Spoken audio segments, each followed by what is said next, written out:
আজকের গল্প মাধবী ভট্টাচার্যের লেখা পুতুল। কটা টাকার লোভে বাবা এমন সর্বনাশ করলো আমার। দুহাতে মুখ ঢেকে কেঁদে ফেলল হারান। হারানের মা গোবেচারা স্বভাবের, এর উপর স্বামীটিকে নিতান্তই ভয় করেন এবং সমঝে চলেন। বলা বাহুল্য, স্বামীর মতামতের ওপর কথা বলার ক্ষমতা তার নেই। কাজেই ছেলের দুঃখে বুক ফেটে গেলেও করার কিছুই ছিল না। তার হাত পা বাঁধা। হারানের বাবার লোভের নিবৃত্তি নেই। ব্যাংকের খাতায় সংখ্যার ডান পাশে শূন্যরা ক্রমেই বর্ধিত হচ্ছে। লকারে জমছে অলংকারের স্তূপ। সুদখোর হিসেবে বেশ নামডাকও হয়েছে। এতটা নামযশের পরেও তার মনে শান্তি নেই। একমাত্র ছেলে হারান এমন অপদার্থ তৈরি হবে গভীর দুঃস্বপ্নেও ভাবেননি। ছেলের জন্মের পর থেকেই স্বপ্ন দেখে আসছেন একে টাকার মেশিন বানাবেন। এর জন্য খরচাও কিছু কম করেননি। উদ্দেশ্য ছিল ছেলে বিশাল ডাক্তার বা ইঞ্জিনিয়ার অথবা প্রফেসর হবে, প্রচুর রোজগার করবে এবং সেই সার্টিফিকেট দেখিয়ে বিয়ের বাজারে মেয়ের বাপের থেকেও বেশ কিছু দুয়ে নেওয়া যাবে। অপদার্থ ছেলেটা তার হতে দিল কই? বড় শহরে পড়তে পাঠিয়েছেন, টিউশন কোচিং কিছুতেই কোনো ত্রুটি রাখেননি। কিন্তু ছাগল দিয়ে কি আর হাল চালানো যায়? হারান ঘষে ঘষে কলেজ পাশ করেই খান্তি দিল। টাকার মেশিন আর হয়ে উঠতে পারল না। চাকরি খুঁজছে, কিন্তু পায়নি এখনো। সেরকম দু পয়সার চাকরির দরকারও নেই। পরাণবাবু রেগে মেগে ছেলের ঘাড় ধরে নিজের ব্যবসায় ঢুকিয়ে দিয়েছেন। সুদের ব্যবসায় নয়, ওটা সম্পূর্ণ তার ডিপার্টমেন্ট। বাজারে তার চালের আড়ত আছে, সেখানে ঢুকিয়ে দিয়েছেন হারানকে। বলেছেন কথার অবাধ্য হলে লাথি দিয়ে বাড়ি থেকে বের করে দেবেন, ত্যায্যপুত্র করবেন। খাওয়া পড়ার জন্য বাবার ওপর নির্ভরশীল হারান স্বাভাবিক কারণেই মেনে নিয়েছে সব কিছু। দিব্যি চলেও যাচ্ছিল। বাবার ভ্রুকুটির ভয় ছাড়া অসুবিধে বিশেষ কিছু ছিল না। কিন্তু বাদ সাধল এই বিয়েটা।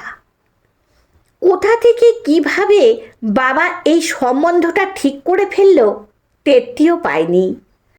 সবটুকু আগে ভাগেই ঠিক করে স্রেফ নিয়ম রক্ষার জন্য ছেলেকে নিয়ে গেল একদিন মেয়ে দেখাতে। তারপরেই আকাশ ভেঙে পড়ল হারানের মাথায়। মেয়ে কালো, তাতেও সমস্যা ছিল না। কিন্তু এ মেয়ে শুধু কালো নয়, দেখতেও কুৎসিত। উঁচু দাঁত, চাপা নাক, কুতকুতে চোখ। কি বুঝে বাপমা এমন কুৎসিত মেয়ের নাম পুতুল রেখেছে বোঝা মুশকিল।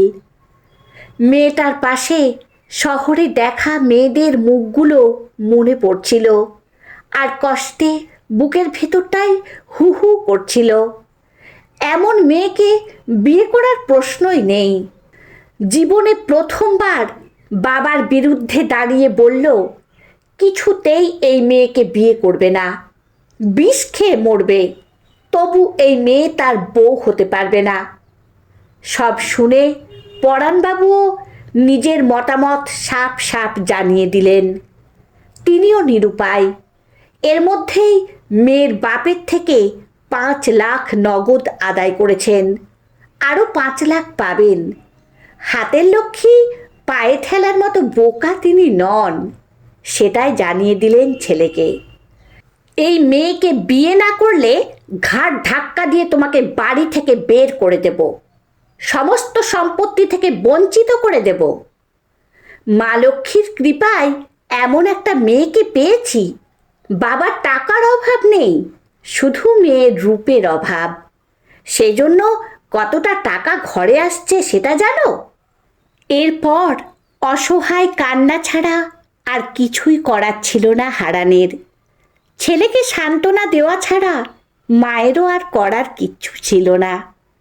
শেষমেশ এক শুভ দিনে কুরুপা পুতুল বধূ বেশে ঢুকে পড়ল এই বাড়িতে। দিব্যি হারানের ঘরটিও দখল করে বসল। তবে ঘরে জায়গা দিলেও এই মেয়েকে কিছুতেই মনে জায়গা দিতে পারল না হারান।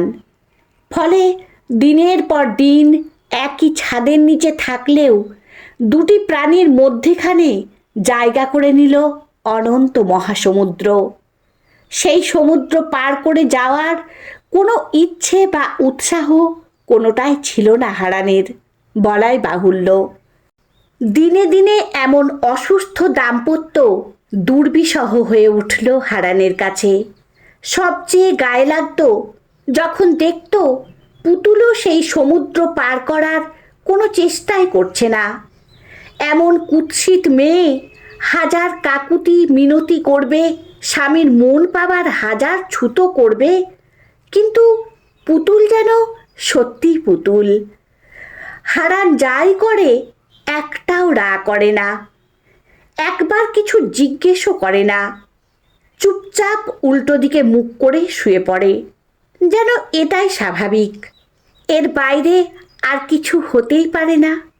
পুতুলের নিস্পৃহ ব্যবহারে দিন দিন ক্ষিপ্ত হয়ে উঠছিল হারান। মেয়েটা যদি ওর হাতে পায়ে ধরত, কান্নাকাটি করত, তাতেও শান্তি ছিল। কিন্তু এই মেয়ে যে সেদিক দিয়েই যায় না। যদিও হারানের প্রতি ওর যত্নের কোনো ত্রুটি নেই, সময় মতো কাচা ইস্ত্রি করা জামা কাপড় হাতের কাছে গুছিয়ে রাখছে, পছন্দের পদ রান্না করে মুখের সামনে ধরছে। একটু শরীর খারাপ হলেই যত্ন অথবা শুশ্রূষার ত্রুটি রাখছে না। সবই নিঃশব্দে করে যাচ্ছে, একটাও বাক্য খরচ না করে। তাতে হারানের রাগ আরও বেড়ে যেতে থাকে।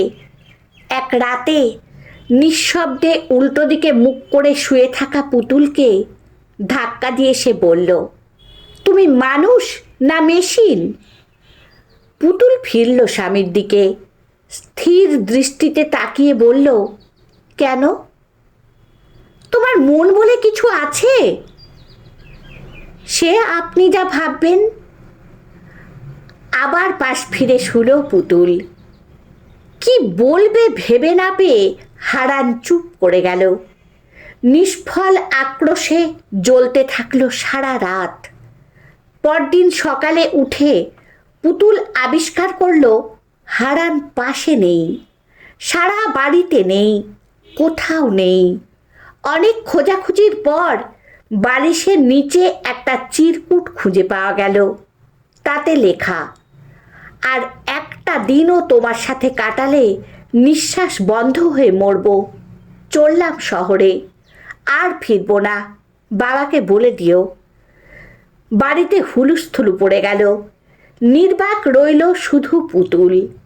সে আরও মন দিয়ে, আরও একাগ্রতায় ঘরের কাজকর্ম করে যেতে লাগলো। মাসখানেক হয়ে গেছে বাড়ি ছেড়ে এসেছে হারান।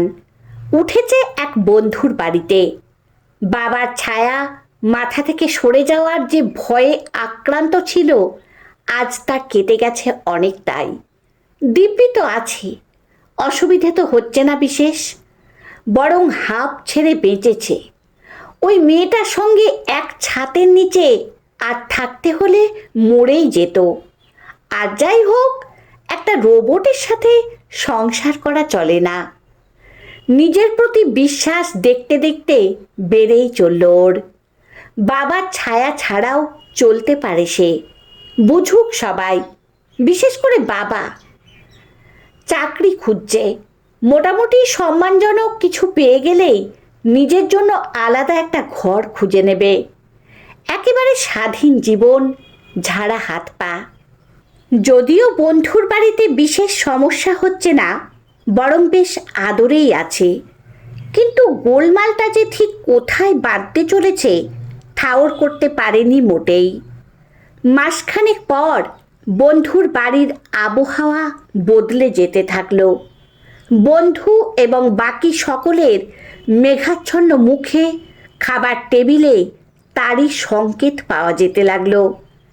এক বিকেলে সারা দিন ঘোরাঘুরির পর ক্ষুধার্ত হারান খাবার টেবিলে এসে বসতেই বন্ধুটির মা বলে বসলেন, কাজ টাজের ব্যবস্থা হলো কিছু তোমার? না কাকিমা, তবে হয়ে যাবে, ভাববেন না। যত তাড়াতাড়ি হয় ততই মঙ্গল, এভাবে তো বেশি দিন চলতে পারে না। গম্ভীর মুখে ভাতের থালা নামিয়ে দিয়ে বললেন তিনি। স্পষ্ট ইঙ্গিত। আনমনে কান ঝাঁঝা করতে লাগলো হারানের। অবহেলার অন্ন কোনো মতে দুমুঠো খেয়ে উঠে পড়ল। ইচ্ছে হচ্ছিল এক্ষুনি বেরিয়ে যায়, কিন্তু সে নিরুপায়। শেষমেশ উপায় করে দিল বন্ধুটি। একদিন গম্ভীর মুখে জানালো, আমাদের এক রিলেটিভ আসছে রে, তোর ঘরটা খালি না করলেই নয়। তুই বরং কোনো মেষ বাড়িতে উঠে যা, অনেক সস্তায় পেয়ে যাবি। বলিস তো আমি খুঁজে দিচ্ছি। হারান বলতে পারল না মেষের ভাড়া, খাওয়ার খরচ এগুলো আসবে কোথা থেকে। চুপচাপ বন্ধুর সন্ধান করে দেওয়া মেষ বাড়িতে উঠল। স্যাঁতসেঁতে নোংরা একটা বাড়ি। সেই বাড়ির নোংরা একটা ঘরে জায়গা হলো তার। যাওয়ার আগে বন্ধুটি দয়াপরবশ হয়ে হাতে 500 টাকা গুঁজে দিয়ে গেল। সারা দিন হন্যে হয়ে ঘুরে বেড়ায় হারান, কিন্তু কোথাও কোনো কাজের সন্ধান নেই এখনো পর্যন্ত। বাড়িতে ফিরে যাওয়ার কথাও ভাবতে পারে না। কোন মুখ নিয়ে ওখানে ফিরবে? মরে গেলে মরে যাবে, তবুও এখানেই পড়ে থাকবে। বন্ধুর দেওয়া 500 টাকা ফুরিয়েছে কবেই। যে করেই হোক একটা কাজ জোগাড় করতেই হবে। খিদের জ্বালা বড় জ্বালা। সারা দিন ঘুরে ঘুরে চাকরির সন্ধান করে, তারপর কোনো মন্দিরে ঢুকে যায়। সেখানে বিনি পয়সায় খেতে পায়, না পেলে সন্ধ্যের পর মেসে ফিরে পেট ভরে জল খেয়ে তক্তপোষে শুয়ে পড়ে। এই সময়টায় বড্ড মনে পড়ে মাকে, মনে পড়ে পুতুলকে। না চাইতেও সব কিছু হাতের কাছে যোগান দিয়ে গেছে মেয়েটা এতদিন। কখনো টু শব্দটিও করেনি হারানের অন্যায় আচরণের বিরুদ্ধে। এখন বোঝে মেয়েটা ভালোবেসেছিল, হারানকে ভালোবেসেছিল। হারানের জন্য করা ওর প্রতিটা কাজেই ছিল নরম ভালোবাসার ছোঁয়া। হয়তো বড্ড অভিমান ছিল, তাই ওভাবে চুপ করে থাকত। তক্তপোষের শক্ত বিছানায় মুখ গুজে হু হু করে কাঁদে হারান। মা, মা, পুতুল। কেউ শোনে না। হু হু করে হাওয়া বয়ে যায়। জানালার ওপাশ থেকে ভেসে আসে কাঁচা নর্দমার গন্ধ। কিছুদিন পর বেশ খুশি হয়ে মেসে ফিরছিল হারান। একটা কাজ পাওয়া গেছে, একটা দোকানে পার্ট টাইম কাজ।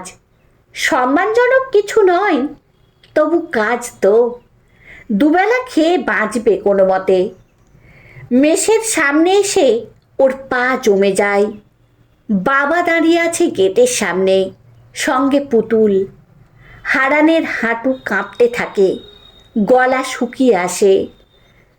ছেলের ওপর আপাদমস্তক নজর বুলিয়ে অত্যন্ত তাচ্ছিল্যের সঙ্গে বাবা বললেন, আমি তো ভেবেছিলাম খুঁজবই না তোমাকে, সুরসুর করে ঠিক ফেরত আসবে নিজের থেকেই, কিন্তু পারলাম না এই মেয়েটার জন্য।